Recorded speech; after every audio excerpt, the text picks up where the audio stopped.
જગતજનની અને જગદંબાનું સ્વરૂપ એટલે માતા. ભગવાન બાદ માતાને સ્થાન આપવામાં આવ્યું છે. ત્યારે જો માતૃશક્તિના સ્વાસ્થ્ય પર જ વિચાર કરવામાં નહીં આવે તો વિશ્વનો પાયો મજબૂત ક્યાંથી થશે? આ માટે જ રાજ્ય સરકાર દ્વારા સગર્ભાઓના માતૃમરણાંકને ઘટાડવા માટે એક નવી યોજનાનું નિર્માણ અને અમલવારી કરવામાં આવી છે. તો આવો જાણીએ અબ તકના આ વિશેષ અહેવાલમાં શું છે આ યોજના. રાજ્ય સરકાર દ્વારા માતૃમરણ ઘટાડવા માટે એક નવી યોજના બહાર પાડવામાં આવી છે. ગુજરાત રાજ્ય એ માતૃમરણની સંખ્યામાં ઘણો જ ઘટાડો લાવવા સક્ષમ બન્યું છે. આમ છતાંય 1 લાખ જીવિત જન્મેલ બાળકોએ 57% માતૃમરણાંક નોંધાય છે, જેને સંપૂર્ણપણે અટકાવવા રાજ્ય સરકારે આ યોજનાનું નિર્માણ કર્યું છે. હું ડૉક્ટર કમલ ગોસ્વામી હાલે ગાયનેક વિભાગમાં પ્રાધ્યાપક અને વડા તરીકે મારી ફરજ બજાવું છું. આજે હું આપને રાજ્ય સરકાર એટલે ગુજરાત રાજ્ય સરકાર દ્વારા માતૃમરણ ઘટાડવા માટે, આમ તો આપણે ઘણું બધું માતૃમરણ ઘટાડી શક્યા છીએ. અત્યારે આપણા ગુજરાતનો માતૃમરણનો જે રેશિયો છે એ 57 સુધી લાવી શક્યા છે. 57 1 લાખ જીવિત જન્મેલ બાળકે. તો એથી વધારે ઘટાડો નોંધાય એ માટે થઈને આપણા ગુજરાત રાજ્ય સરકારે એક સરસ મજાની યોજના તારીખ 1/4/2024થી એની અમલવારી શરૂ કરી દીધી છે. તો આ વિશે હું આપને થોડી માહિતી આપવા માગું છું. આ જે સ્કીમ છે, યોજના, એ અંતર્ગત 12 ક્રાઇટેરિયા નક્કી કરવામાં આવ્યા છે કે જે સગર્ભા બહેનો છે કે જે અતિ જોખમી, આમ તો સ્કીમનું નામ આપણે એ કહી શકીએ કે અતિ જોખમી પ્રસૂતા સ્કીમ, કે અતિ જોખમી પ્રસૂતા સ્કીમમાં 12 ક્રાઇટેરિયા ડિસાઇડ કરવામાં આવ્યા છે કે જો આ 12 ક્રાઇટેરિયામાં એ પ્રસૂતા આવતા હોય તો એ પ્રસૂતાની સારવાર મેડિકલ કોલેજ લેવલે અથવા તો ડિસ્ટ્રિક્ટ હોસ્પિટલ લેવલે કરવામાં આવે. તેની ડિલિવરી અને ડિલિવરી બાદ એ જો 7 દિવસનું રોકાણ હોસ્પિટલમાં કરે છે તો સરકારશ્રી તરફથી એમના ખાતામાં 15,000 રૂપિયાનું ઇન્સેન્ટિવ્સ આપવાનું એવું આ સ્કીમમાં નક્કી કરવામાં આવ્યું છે. મૂળ ઇન્ટેન્શન આ જે સ્કીમનો છે એ માતૃમરણ ઘટાડવાનો છે અને સાથે સાથે બાળમરણમાં પણ ઘટાડો થાય એ છે. જે 12 ક્રાઇટેરિયા છે કે જે અતિ જોખમી પ્રસૂતા છે, જેના મુખ્ય ક્રાઇટેરિયામાં એવું છે કે જે સગર્ભા બહેનોનું હિમોગ્લોબિન 6.5%થી ઓછું 2 વાર નોંધાય તો એ આ સ્કીમના બેનિફિશિયરી એટલે લાભાર્થી કહી શકાય. કોઈ દર્દી છે હાઇપરટેન્શન જેનું છે કે જેનું બ્લડ પ્રેશર વધારે છે, કે જેનું 180-170થી વધારે બ્લડ પ્રેશર આવે છે, જે 3 વખત નોંધાય છે અને સાથે પગે સોજા હોવા કે પ્રોટીનુરિયા હોય તો પણ આ દર્દી એનો લાભાર્થી બની શકે છે. સગર્ભા બહેનોને કે જે 2 સિઝેરિયન અગાઉ 2 સિઝેરિયન ઓલરેડી થઈ ગયેલા છે તો પણ આ દર્દી એનો લાભાર્થી બને છે. સગર્ભા બહેનોને કોઈ સિકલ સેલ એનિમિયા કે થેલેસેમિયા જેવી કે હિમોફિલિયા જેવી જો બીમારી છે તો પણ એનો આ લાભાર્થી બની શકે છે. સગર્ભા બહેનો કે જેમાં ટ્રિપલેટ બાળકો છે એટલે કે 3 બાળકો એકસાથે પેટમાં ઉછરી રહ્યા છે તો પણ આ એનો લાભાર્થી છે. કોઈ સગર્ભા બહેનો એવા છે કે જેને કિડની ડિસીઝ છે, ગ્રેડ 2 કિડની ડિસીઝ છે તો પણ એનો લાભાર્થી છે. કોઈ સગર્ભા બહેન છે કે જેને હૃદયની બીમારી છે જેવી કે માઇટ્રલ રિગર્જિટેશન, માઇટ્રલ સ્ટીનોસિસ, સિવિયર માઇટ્રલ સ્ટીનોસિસ અને પલ્મોનરી હાઇપરટેન્શન્સ ડેવલપ થયેલું છે તો પણ એના લાભાર્થી છે. તો આમ વિવિધ ક્રાઇટેરિયા કે જે અતિ જોખમી સગર્ભા છે એને આઈડેન્ટિફાઈ કરી અને 12 ક્રાઇટેરિયા બનાવવામાં આવ્યા છે. અને આ 12 ક્રાઇટેરિયા છે એ આપણા લાભાર્થી અનુરૂપ જો એ બેસતા હોય એને તો એ દર્દીઓ જો ડિસ્ટ્રિક્ટ કે કોલેજ લેવલે એ દાખલ થાય છે અને ડિલિવરી થાય છે અને 7 દિવસ રોકાય છે તો એના લાભ મળે છે.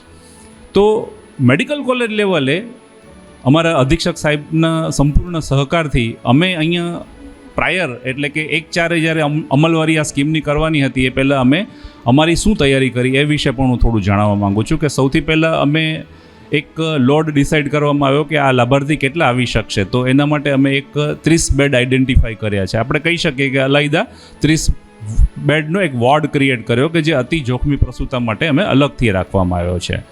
બીજી વસ્તુ કે કોઈપણ સ્કીમ જ્યારે અમલવારી કરવામાં આવે તો એનું સેન્સિટાઇઝેશન કરવું ખૂબ અગત્યનું હોય છે. લોકોને વધારે ખબર પડે એ માટે સુપ્રિન્ટેન્ડન્ટ લેવલે એટલે અમારા અધિક્ષક સાહેબ દ્વારા સ્પેશિયાલિસ્ટ ડૉક્ટરો એટલે કે તમામ વિભાગના વડા અને સુપર સ્પેશિયાલિસ્ટ ડૉક્ટરોને પણ આ સ્કીમ વિશે માહિતગાર કરવામાં આવ્યા. મારા ડિપાર્ટમેન્ટ એટલે કે ગાયનેક ડિપાર્ટમેન્ટના દરેક સ્ટાફ, એમાં નર્સિંગ સ્ટાફથી માંડીને રેસિડન્ટ સ્ટાફને પણ આ બાબતે અવગત કરવામાં આવ્યા. અલગ વોર્ડ તો અમે આઈડેન્ટિફાઈ કર્યો, એ સિવાય અમે એક સ્ટેમ્પ પણ બનાવ્યો છે કે જેમાં અતિ સગર્ભા એવો અમે સ્ટેમ્પ લગાવીએ તો એ દર્દીના બ્લડ ઇન્વેસ્ટિગેશન્સથી માંડીને રેફરન્સથી માંડીને પ્રાથમિકતા આપવામાં આવે એવી પણ MS તરફથી એક સૂચના પણ આપવામાં આવેલી છે. અમે એનું લાઇન લિસ્ટિંગ એટલે કોઈ દર્દીનું આપણને અચાનક કોઈ ડેટા જોઈતો હોય તો એ મળવા માટે એક રજિસ્ટર પણ અલાયદું બનાવવામાં આવ્યું છે. તો અમારા તરફથી એ આ સ્કીમ માટે એ સંપૂર્ણ તૈયારી કરવામાં આવેલી છે. આ સ્કીમને વધુ જાગૃત કરવા માટે એક તો સૌ પ્રથમ કે સેન્સિટાઇઝેશન એટલે 28/3ના રોજ એક સ્ટેટ દ્વારા વિડીયો કોન્ફરન્સિંગ કરવામાં આવી હતી કે જેમાં તમામ ડીન, સુપ્રિન્ટેન્ડન્ટ અને HODને આ માહિતગાર કરવામાં આવ્યા હતા.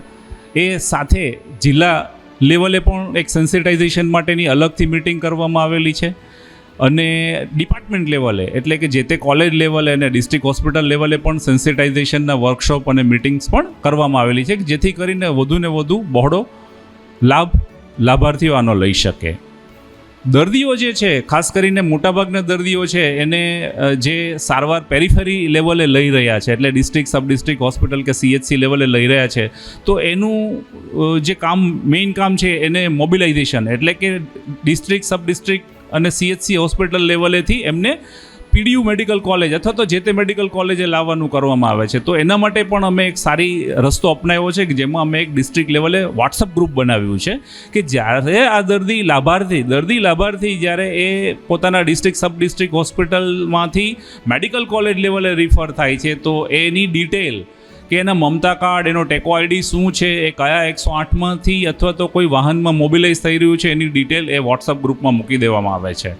અને આ વોટ્સઅપ ગ્રુપમાં અમે પણ PDU લેવલે એટલે કે અમારા ડિપાર્ટમેન્ટ લેવલે પણ એક ગૂગલ શીટ બનાવી છે કે જેમાં અમે રોજે રોજ દર્દીની ડિટેલ એમાં એકત્રિત કરી રાખીએ છીએ અને જ્યારે 7મા દિવસે આ દર્દી એ એકદમ સારા અવસ્થામાં અમે ડિસ્ચાર્જ કરીએ છીએ 108 અથવા તો ખિલખિલાટ વાહનમાં, ત્યારે પણ અમે એમાં લાસ્ટ એપ્રુવ કરી અને અહીંથી મોકલીએ છીએ કે જેથી કરીને લાભાર્થીનો જે બેનિફિટ મળવાપાત્ર છે એને સંપૂર્ણ બેનિફિટ એ લાભાર્થીને મળે. આપણે 1/4/2024થી આ સ્કીમની અમલવારી શરૂ કરી અને આજ દિવસ સુધી એટલે કે 13 તારીખ સુધીમાં ટોટલ 18 પ્રસૂતા દાખલ કરવામાં આવેલી. 18 પ્રસૂતામાંથી આપણે 2 પ્રસૂતાને 7 દિવસના રોકાણ પછી સક્સેસફુલી ડિસ્ચાર્જ કર્યા છે. આપણે રાજકોટની જ વાત કરીએ તો આપણને લગભગ 8 કે 8થી વધારે ડિસ્ટ્રિક્ટ લાગુ પડે એટલે આપણું રેફરલ સેન્ટર મેઇન સૌરાષ્ટ્રનું જેને હાર્ટ કહીએ એ આપણી PDU મેડિકલ કોલેજ અને હોસ્પિટલ છે, ગાયનેક ડિપાર્ટમેન્ટ. આપ જાણો છો કે ગાયનેક ડિપાર્ટમેન્ટ એ 24/7 કાર્યરત વિભાગ છે કે જેમાં સવારે અને રાતની કામગીરી ઓલમોસ્ટ બધી સરખી થતી હોય છે. તો આ જે આપણો ડિપાર્ટમેન્ટ છે એટલે અમારો ડિપાર્ટમેન્ટ છે એ તદ્દન એકદમ સુવિધા સંપન્ન ડિપાર્ટમેન્ટ છે કે જેમાં નોર્મલ અને કોઈ પણ ક્રિટિકલ દર્દીની સારવાર આપવા માટે આપણે સક્ષમ છીએ. ખાસ કરીને જે આપણે MCH વિંગ, આપણા માનનીય મોદી સાહેબે આજે MCH વિંગનું ઓપનિંગ કર્યું છે એમાં આપણે 11 બેડનું HDU હાઈલી ડિપેન્ડન્ટ યુનિટ અને 14 બેડનું ઓબ્સ્ટેટિક ICU ક્રિએટ કર્યું છે કે જે ક્રિટિકલ દર્દીઓ આવે છે તો એના રોકાણ માટે કે એને સઘન સારવાર મળી રહે એના માટે આપણે અલાયદા ICU અને HDUનું પણ અહીંયા નિર્માણ કરેલું છે. દર્દીઓને અપીલ માટે આપણે એ કહી શકીએ કે માતૃમરણ ઘટાડવું, હજુ પણ વધારે માતૃમરણ ઘટે એ બાબતે દરેક દર્દીએ પણ પોતાની અવેરનેસ રાખવી જોઈએ. નિયમિત રીતે જ્યારે સગર્ભા અવસ્થામાં કોઈ પણ district hospital, sub district hospital કે સબ સેન્ટર લેવલે એમની પોતાની નિયમિત તપાસ કરાવવી જોઈએ. ખાસ કરીને હિમોગ્લોબિન અને બ્લડ પ્રેશરની તપાસ કરાવવી જોઈએ. સમયાંતરે એમને જે આપવામાં આવતા વેક્સિન એટલે કે ધનુરના ઇન્જેક્શનો લેવા જોઈએ. એની સાથે જો દર્દી હાઈ રિસ્ક છે એટલે જોખમી પ્રસૂતા છે તો જોખમી પ્રસૂતાએ અને એના ફેમિલીએ પણ નક્કી કરવું પડે કે ભાઈ આપણી જે ડિલિવરી છે એ કયા હોસ્પિટલમાં આપણે કરાવી શકીએ એમ છે કે સબ ડિસ્ટ્રિક્ટ હોસ્પિટલે આપણે કરાવી શકશું, ડિસ્ટ્રિક્ટ હોસ્પિટલે કરાવશું કે મેડિકલ કોલેજ લેવલે કરાવી શકશું.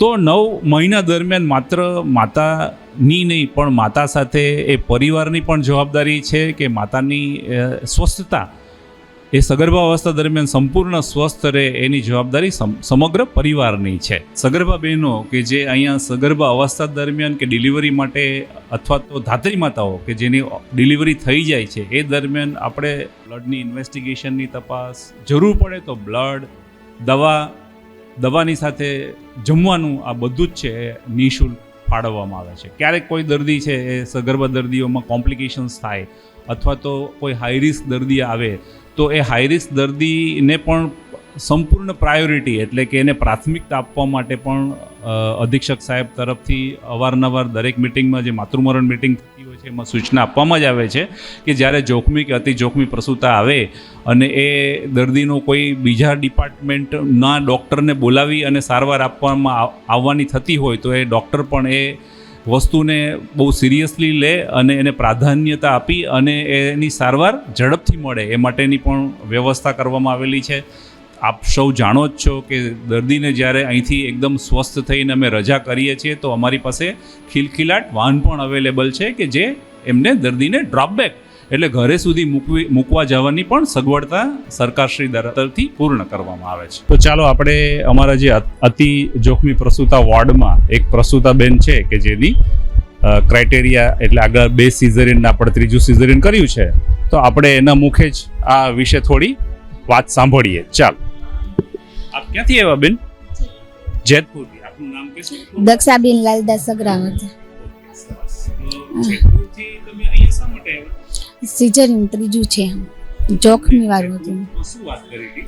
તેમને અહીંયા મોકલ્યા છે, ત્યાં સારું છે એ કે ત્યાં સારું છે એમ કે.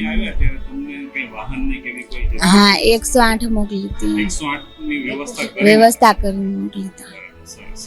તો અહીંયા આવ્યા પછી તમારે સારવાર ને બધું બરાબર થઈ? હા, સારું બરોબર છે. 3જું સીઝર છે, સારું છે, બધું બરોબર છે, બધી સારવાર સારી છે, સારી છે સુવિધા ત્યાં સારું છે.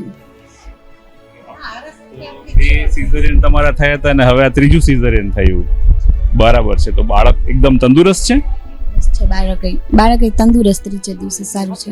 સૌરાષ્ટ્રનું સૌથી મોટી હોસ્પિટલ, સૌરાષ્ટ્ર અને કચ્છ બંને કહીએ તો સૌથી મોટી હોસ્પિટલ પીડીયુ સિવિલ હોસ્પિટલ છે અને પીડીયુ હોસ્પિટલથી સંલગ્ન જે જનાનો હોસ્પિટલ છે આનું લોકાર્પણ માનનીય વડાપ્રધાનશ્રી દ્વારા કરવામાં આવ્યું અને તરત જ એક જ દિવસ પછી આ જે MCH જેનું કહેવાય મેટરનલ ચાઇલ્ડ હેલ્થ બ્લોક આ ચાલુ થઈ ગયું.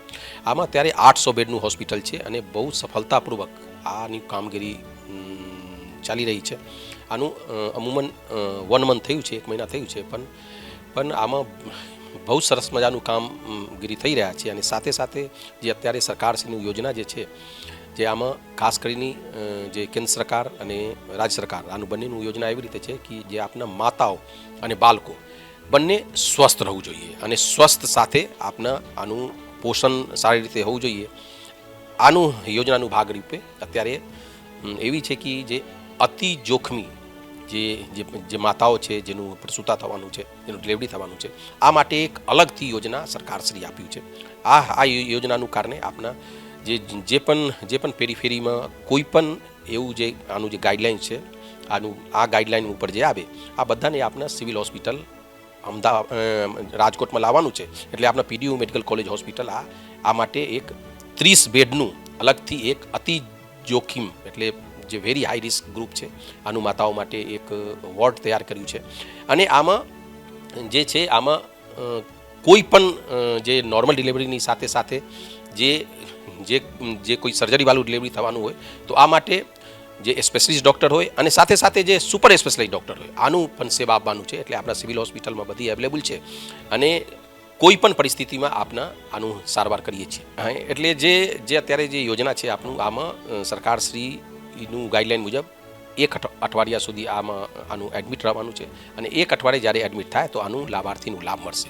એટલે લાભાર્થીનું લાભ સાથે સાથે એટલે આનું આર્થિક લાભ તો મળે જ પણ સાથે સાથે આનું જે સારવાર છે ટોટલ ફ્રી ઓફ કોસ્ટ અને સ્પેશિયલિસ્ટ ડૉક્ટરની સાથે સાથે છે.